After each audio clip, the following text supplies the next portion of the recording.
Hi, everybody.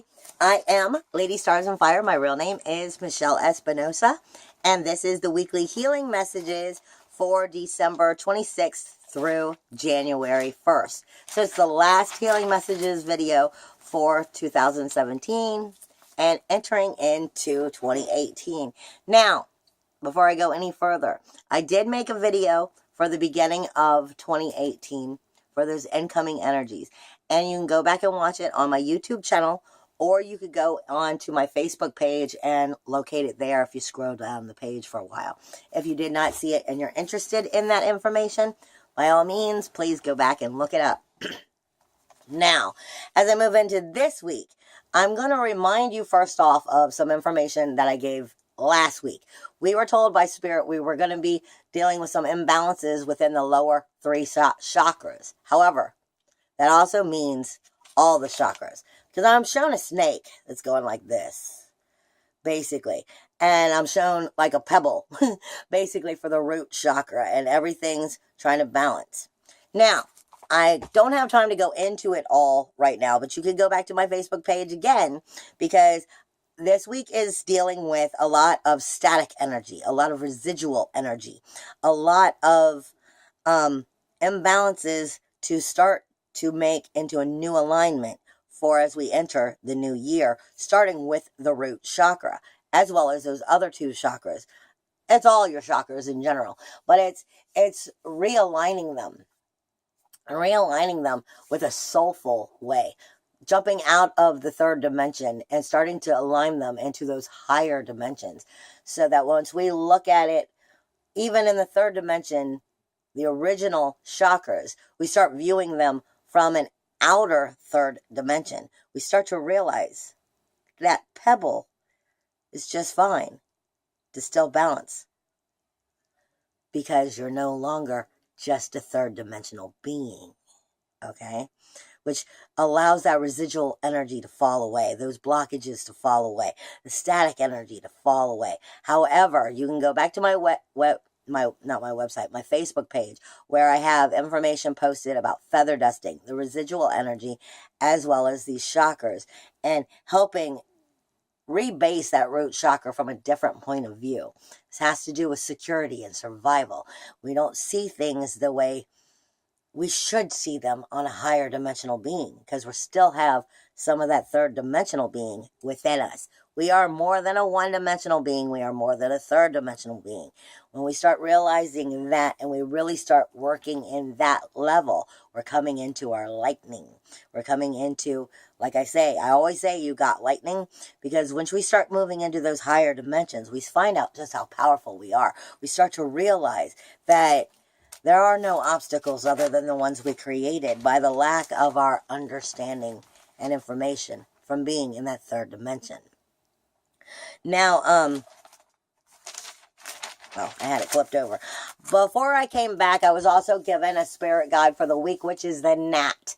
I will post some information on the gnat for us all, because that speaks to us of things happening very quickly. It also speaks to us of those higher dimensions. It speaks to us of our psychic energies. So a lot of this energy is coming in rapidly, basically, is what we're being told. And I'm being shown two bars that are green, parallel. But I'm being shown physical changes and blockages everywhere. But the green bar is going parallel, is speaking to us of overcoming those physical blockages and moving spiritually upward. Okay? So this is a week of growth. Nobody ever said growth was easy. I say that all the time. Nobody ever said growth was easy. I'm also being shown the on symbol, which is balance, equality, inspiration, truth. It is also our feminine and our masculine balance. And I'm being shown it moving clockwise, which is about us moving, forward within our life, basically into a more balanced upward position. But it's also speaking to us of growth. And I'm also being shown, and I said this earlier this week because I didn't post for Christmas, I spent time with my family, and I hope you had a very good holiday too, and I wish you a Happy New Year. But I am also being shown an eye, but I feel like I'm being the eye of the tiger, like the roar is coming, basically, which can be a very good thing. Now, as I move into the astrology itself, before I do that, I'm not going to tell you about the runes. I'm not going to go into individual information about the runes, but you can always check my website or go back to my Facebook page as well, because the runes for this week, as we finish the last week of the year, I am being given Feiwu and Induus. Feiwu and Induus speaks to us of the larger picture, period. The larger picture. Stop thinking small-mindedly. Start thinking in the bigger picture, because Feiwu and Induus is helping us move forward when we realize that those are the bigger picture that we are talking about.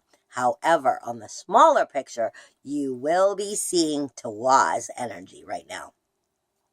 But like I said, go back and look that up so that you can understand exactly what that means. You can go on my Facebook page or my website. It's ladystarsandfire.com. Now, and I'm being reminded, the only obstacles we have are the ones we create, and that has to do with us understanding the consciousness is only an extension of the consciousness. But within that very understanding and that riddle of the consciousness is only an extension of the consciousness, we must also remember the unconsciousness is much more powerful than we realize. And it can also block and cause that residual energy, that static that we have. And it can also cause manifestation to slow down. So we need to work on making our unconscious a higher vibrational being so that our physical consciousness is a higher vibrational being. If you understand where I'm going with that. Now, as I move into astrology, we have a lot of positive energy, but I really feel like it's Sagittarius energy meets Aquarius. Sagittarius is the soulful fire, basically the soulful fire. Yeah, I like that. It's your soul fire of, because it's ruled by Jupiter. It speaks to us of our higher learning, our higher knowledge, our soulfulness, our higher self, of our spirituality, as well as our religious aspects and philosophy in general. But Aquarius is the rule breaker. Aquarius is the rebel within. And I really feel like these two are coming together. Even though they're not showing it in astrology, that's what I'm feeling. And we have a lot of positive energies, but I'm not going to deny there are some big challenges this week, because the moon is dishing out the challenges, so that you have to work on overcoming that ego, basically, and move forward within that growth. I will get to that in a minute. Let me start off with the positive energies. First off, like I said, Sagittarius is having a conversation going two separate ways. Like, it's not a trine, but it's like coming down like this, to one and then to the other. Sagittarius is having two conversations all week long. That's your ninth house, which is, like I said, it's your higher self, basically, coming in to speak to you. Now, what I'm talking about is Mercury is there. Mercury is communications, and we are no longer retrograde. We are direct. Still have a little bit of shadow in that energy, but because it just went direct. So there is still a little bit of shadow hanging out, but we are talking about outward communication of that higher self, basically. And it is talking to Aries, your universal first house, which is where the core is, the beginnings start. And that is where Uranus is, Eris and Pallas, okay? Uranus and Pallas are both in retrograde. Pallas is inward, speaking to you of strategically thinking of how to be wise about making the next moves, okay? She is the goddess warrior Athena.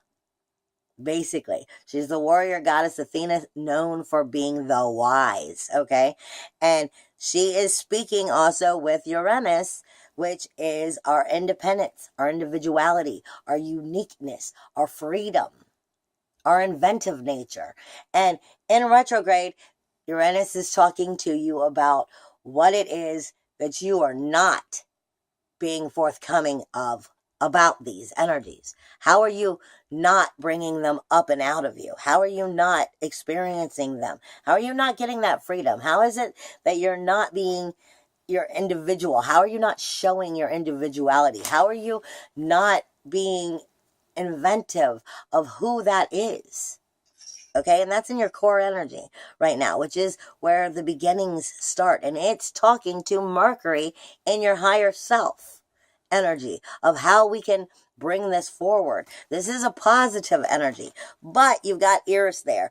Eris is sitting on top of Uranus, and Eris is strife. She is going to pick apart at those things. Okay, she's going to pick those things apart because she's helping you see what it is you're not seeing so that you can have to deal with it. Like I said, we were being shown truth. We're being given the spirit guide of the gnat. Things are going to happen quick. Okay, and you also have Mercury in Sagittarius is talking to Ceres and the node in Leo. This is where creativity happens. This is where the balls for creativity happens. This is also where the node is speaking to us of, if we don't learn these things, we're not going to move forward. Ceres is speaking to us of karma and where it's too close to home. Okay, so Ceres speaks to us of the nurturing. How do we nurture ourselves so that we can move forward in a positive way? But also, how is it we weren't nurtured so we can learn not to do that? Okay? Ceres speaks to us on both levels of nurturing. It speaks to us of attachment. It speaks to us of abandonment. It speaks to us of child support, child care. It's the mother. It is Mother Nature. She is the threefold theory, basically. Speaking to the node about making us learn it or we're not moving forward, period. Okay? And these are things that we should be starting to see as we move forward and up and out of this energy as we enter 2018. Now, you also have Saturn and Capricorn, which is speaking also to Aries, the beginning, the first house of Uranus and Pallas and Eris. So it's speaking to us of what are those proper rules and boundaries to make these things happen? Or where are those rules and boundaries and walls not there? Or where are they there and they're not there for the right reasons? How are these rules and boundaries and walls need to be changed, evaluated to make us be able to bloom in that beginning of the new year, as well as just who we are, because we're talking about Aries energy. That's your core energy when you're talking universally. Now, I say all the time, I give us a universal rundown of what the astrology is. Obviously, if you know your own houses, that will make it more in depth as to exactly what is going on. And if you don't understand that, you can always come to me, because I do monthly astrology readings for people. But when the videos, I only give a universal because I'm giving it to so many people. Now, we also have in the positive energies this week, we have Scorpio, which is our universal 8th house. 8th house is what relationships own. And I don't know how many times I can tell you guys, relationships are not just relationships with human beings. Or with your pets, or with your children, your family, your loved ones. But that relationship is whatever you care about. If you care about it, then it's a relationship. And what I mean by that is, if you have no money, you know about your relationship with that lack of money. If you have no car, you know about your lack of relationship with no car. If you have no home, you know about your relationship with the lack of the home. Food, so forth. Anything you care about, you have a relationship with. Not just human beings. Not just your children, not just your loved ones, not just your family. But in the 8th house, we're talking about what it is those relationships own. What does that ownership bring to the table here? Okay, now Scorpio is a mystery herself. She is a mystery of death and rebirth, basically. And Scorpio is just period intense energy. Now, we've got Jupiter there, which is higher knowledge, higher learning, and abundance. Okay? Vesta is your soul fire, and Mars is your warrior. Basically, it's your SWAT team, your inner SWAT team. And all of that energy is talking to Neptune. So how can, within those relationships and what they own, how can that magically be corrected. Basically, because Neptune is our magic. Neptune is where magic is created, but Neptune is also where we live in fantasy land. So you've got to know where you're creating and where you're bullshitting yourself, okay? Because Neptune speaks to us of harsh reality smacking us in the face, meaning dealing with the truth of the matter, okay? This should be a perfect time for creating extra positive energies within those relationships and what they own, and bringing that into a positive table for you. However, if you're using Neptune wrong and you're living in la la land about it, then that trine might smack you right in the face to make you come up out of it. Other than that, as long as you're not living in Neptune's, in the magical lie versus the magical truth of growth, then you should be fine. Now, we also have Pluto in Capricorn is speaking to Chiron. So this is death, decay, and destruction. And this is your outer community, okay? And I say it that way because technically a community is the 11th house, which is Aquarius, which also is where Pallas is. No, Juno is right now. Juno is all about growing abundantly, okay? And within that outer community and being seen. And that's a great thing. She's hiding there, making things happen because she's Jupiter's wife, basically. So she's going to bring that abundance and that security, the sacrifice, and the ability to make that grow with the fireworks of Aquarius, hiding there in the corner, just bursting out energy. But what the truth is here is you've got Chiron speaking to Pluto in Capricorn. The reason I told you that is because Capricorn quickly moves into that Aquarius energy. Capricorn is our careers, is our outer social viewing by others, basically. How it is we're socially seen. And community is our community. So they quickly coincide. They quickly kind of jump into each other's lap, basically. But the career is what you're trying to grow. The community is also your friends and your family and stuff along that line of the outer world. This is socially outer world, okay? And Capricorn in that 10th house is about growing and maturing and building new foundations. You've got Pluto there, which is death, decay, and destruction for rebirth, renewal, and regeneration. That means change. Change is happening within this area of your life, within whatever house it is Capricorn is. But universally, that's your career and your social outer standings. Now, it is speaking to Chiron. Chiron is telling us to speaking to where the wounds are and how we heal them. So you need to listen to your sensitivity this week. You need to listen to that inner gut feeling because that energy is trying to help us acknowledge how to move up and move forward in a positive, healthy, healing way. Now, also in Capricorn, you have Lilith, Venus, Sun, and Saturn, and they are speaking to Neptune. So your rules, your boundaries, your core energy, your sensitivity, whether it is sensitive. Venus is known as the goddess of love, but Venus is not just about love. She's about sensitivity. She tells us what we love and why we love it, why it's good and why we enjoy it. Also, she tells us why it hurts and why it's painful. I always tell people, if you put your hand in the oven and you pull out hot cookies that's been cooking at 365 degrees for an hour, that shit hurts. That's Venus saying, don't do that shit, that hurts. Okay? So you've got Lilith, which is, you're not going to make me do anything I damn well don't want to do. Period.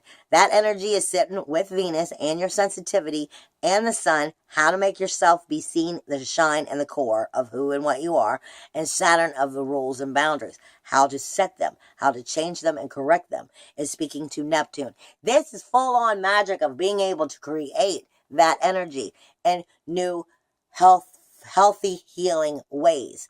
As long as you're not living in la-la land about it. As long as you're not completely delusional about what it is you're trying to create, then that's fine. And let me tell you, when you're delusional, There's a very fine line between delusional and moving into those higher dimensions, because you have to know it. You have to know it soulfully versus just delusional and I'm hoping out of my mind. I'm pretending that it'll be true because I want it to be, versus I now am in my lightning and I am creating because I can. There's a very fine line with Neptune. She's funny that way. Now, also, we have Capricorn is also speaking to Scorpio, which is Jupiter, and our soul fire and our soul fire, which is Vista, and Mars. So Scorpio is speaking to that outer community, that outer career energy, and being able to make that grow, as well as how you're viewed outwardly from social aspects of others, into that intense mystery of death and rebirth. Okay, because that's what Scorpio is. And it's got Vista there. It's got the soul fire of how to do it, of going after what it truthfully means to you. It also has Jupiter and the higher knowledge of how and the abundance that can be created, along with Mars, which is your SWAT team, of being able to stand strong and do it. Aggressive energy. Okay? Like I said, a lot of change is going to be happening quick. Now, for the challenges, though, this week, I'm going to start off with giving you the challenges that never change, and then I'll jump into the moon. The challenges are very simple. Ceres and the node, which is karma threefold. Karma and threefold. And what it is you need to learn in order to move forward in life is squaring Scorpio. It is squaring those energies of that, what it is relationship zone. There's also deals with taxes. There's also deals with your homes. There's also deals, like I said, if you have a relationship with your car and you have no car, you know about your relationship. So what is it the relationship owns, basically? And we have Ceres, karma, the north node, and nurturing or lack of nurturing, too close to home feeling, is all coming in to that universal 8th house of what those relationships own, where Jupiter is abundantly going to be growing it and showing it to you, where Vista is going to get into your gut, your soul fire, and make you see it emotionally, soulfully, deep into those chakras, to those lower chakras. Basically, it's going to be hitting in there. And Mars is going to be speaking to the aggression, the passion, the fire, and the SWAT team that is within you. This is going to be a challenge because it's trying to make you mature and overcome these areas. But he said it's going to be easy. Then you also have Chiron is squaring Saturn. That is, your wounded healer is going to be pushing Saturn's rules and boundaries in areas of Capricorn in directions you're not going to want to go. Basically, it's going to be pushing you into making the healthy, healing decision. But in order for you to make those decisions, you have to face things you don't want to face and deal with them head on, basically. And that's going to be also within, like I said, 10th house is universally dealing with relationships. I mean, not relationships, it's dealing with your careers, but it's also dealing with your social status. So it's how you're viewed outwardly also by others. Now, the moon this week is going to be dishing it out with her challenges as she moves through the week. On the 26th and the 27th, the moon is in Aries. She's speaking to Uranus, Pallas, Eris, which is also speaking to Capricorn, Pluto, Saturn, Lilith, Uranus, and the sun. So this is getting into your universal first house and your universal 10th house. This is coming into how is it not only we core make ourselves individually grow and mature and show our uniqueness and get our freedom out of it and be inventive, but how is it we also are dealing with it in the outer energy of our careers, and how is it, and if it's not careers, it's going to be dealing with social status in some way. So the moon is going to be emotionally touching them areas, okay? And the moon is not just our emotional depths, but it's where our intuition is. It's where the magic is also created. Can you control that? Can you control what you're creating? Okay, now that's the 26th and the 27th. As we move into the 28th and the 29th, the moon is now in Taurus. And Taurus energy is bullheaded. Taurus energy is bullheaded, but it also doesn't want to have to do anything it doesn't want to have to do. It likes luxury, it likes to enjoy, it likes to be pampered, but it also doesn't want to necessarily get up and make changes. Can be bullheaded. Bullheaded can be a wonderful thing if you're using it for the right reasons. Now, that energy is in our second house, okay, our universal second house, which could be dealing with our property and our money, our small property, small things that are movable, as well as our self-worth, our self-value, our self-understanding. Like I said, this has a lot of hidden Sagittarius, Aquarius energy in it, coming into the depths of getting into you. Basically, Taurus moon is going to be speaking to Scorpio's Jupiter, Vista, and Mars. 8th house.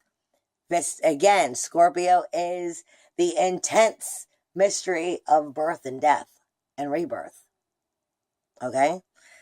Jupiter's abundance, Jupiter's growth, Jupiter's higher knowledge, Vista's soul gut feeling, and what is the home and the hearth and the fire from within, as well as your SWAT team is going to be here. Taurus is also going to be talking to the node in Ceres about what needs to be overcome in these areas. Like I said, the moon's job is to get to your heart, to get to the depths of you. Because somebody told me one time, you can't move forward and out further into the cosmos and get closer to the universe until you can pass the moon. And if you can't pass the moon's tests, forget moving forward. Okay? We also have on the 30th through the 31st, the moon is in Gemini. This is where I like to call Jekyll and Hyde. You never really know what side you're going to get. It can go either way. It really, really can in Gemini. And it is speaking to Neptune in your 12th house, which is about healing for the new birth. And it is also goes from Neptune and it's magic, which can be a good thing, but this is challenges. So this is going to be trying to get you to get into those areas that you already know aren't real. You have to talk yourself into realizing we are not that third dimensional being. We are higher beings, and ego is not going to talk me into thinking these bad things. Okay? And then it's going to be squaring right into Sagittarius with your Mercury and communication outwardly of your higher self. Okay? Like I said, this has to do with maturity, spiritual maturity, and moving forward. And then it goes right on back down, and it is speaking to Gemini. So it can go either direction. This depends on what you are willing to will for yourself. Then we end the week with the moon in Cancer, which is the universal 4th house, which speaks to our home and our karmic debts and our roots. It also speaks to us of where it is we are from and where it is we will return, basically. And it is speaking to the 10th house, which is Capricorn, where Pluto, Lilith, Saturn, Venus, and the Sun are. This is a very positive, soulful, maturing thing. But like I said, Nat is giving us its energy of being right in our face going, are you seeing? Are you seeing the truth? Because in order for you to move forward, you have to be able to accept it and then realize we really have no attachments. That has to do with removing that residual energy so the manifestation can start. I love you, and I'll see you next week. And by all means, if you want to know more about 2018 and my video, just go back and look it up or go to my website or YouTube because it's there for you. Bye, everybody. See you next week.